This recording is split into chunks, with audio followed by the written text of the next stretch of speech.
Ang paggamit ng sign language sa susunod na skit ay pawang katatawanan lamang at hindi angkop na gabay sa may kapansanan.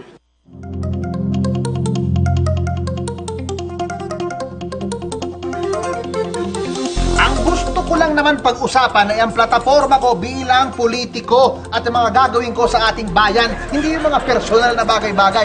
Bakit kailangan i-bring up mo pa yung mga pagtulong ko sa nasunugan? I'm sorry ha. I'm sorry. Pero hindi ako naniniwala na pwedeng paghiwalayin ang personal na mga issue sa tinatakbuhan nating public office. Tsaka anong issue personal pag tinatanong ka tungkol sa pang-epal mo doon sa mga sunugan, ha? Alam mo, walang mararating tong debate na to kung lagi kang ganyan. Ang sinasabi ko lang naman, mabilis ako nakaresponde sa mga nasunugan kahit wala pa mga bumbero. Anong personal ang sinasabi mo dyan? Ang sinasabi ko, nakakatawa naman na pagdating mo doon sa area, kasama mo na yung mga reporters. Ay, nauna ka pa nga sa mga bumbero. Amazing! Magical! Wonderful!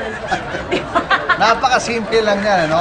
Alam ko na pinapatutsadahan mo ko dahil meron akong girlfriend na taga-media. Gusto mong sabihin na lahat nauna ako dahil nga may girlfriend akong taga-media. Alam mo, yung mga binaibintang mo sa akin, wala sa lugar. Wala ka sa lugar. Wala nga siguro ako sa lugar. Tama ka dyan. Wala ako sa lugar lagi. Wala. Pero ikaw, lagi kang nasa lugar. Do you know what I mean? Lagi ka na nasa lugar kapag merong nadapang grade 1, nahulog sa bisikleta, andun ka agad. Kapag naman merong nagsuntukan na magkaibigan, kaya nagsuntukan mga adik, nandun ka agad. Diba? Bakit kaya? Siguro, ikaw ang gumagawa ng mga komosyon at ng mga gulo-gulo. Kaya, nandun ka agad. Nauna ka pa sa gulo. Minsan, Teka.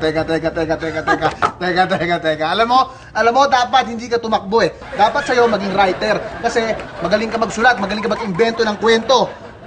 Alam mo, ang dami mong invento eh. Pati nga yung sarili interpreter, may dala ka pa?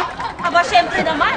Dahil nalaman ko na binabayaran mo yung mga interpreters dito sa mga debate. Kaya binabaliktad nila yung mga sinasabi ko. Aba, sandali. Para sumusobra na natin pagbibintang mo Para sumusobra na. Alam mo, ayaw patulan yung mga sinasabi mo Babae ka, kaya hindi kita mapatulan. Sinasadya mo yung mga gulo, kaya nauuna ka pa sa mga eksena. Epal.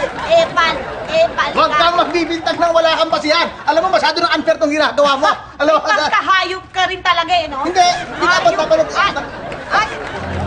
Hoy! Hoy, sandali! Ano nangyari? Ay! Hey!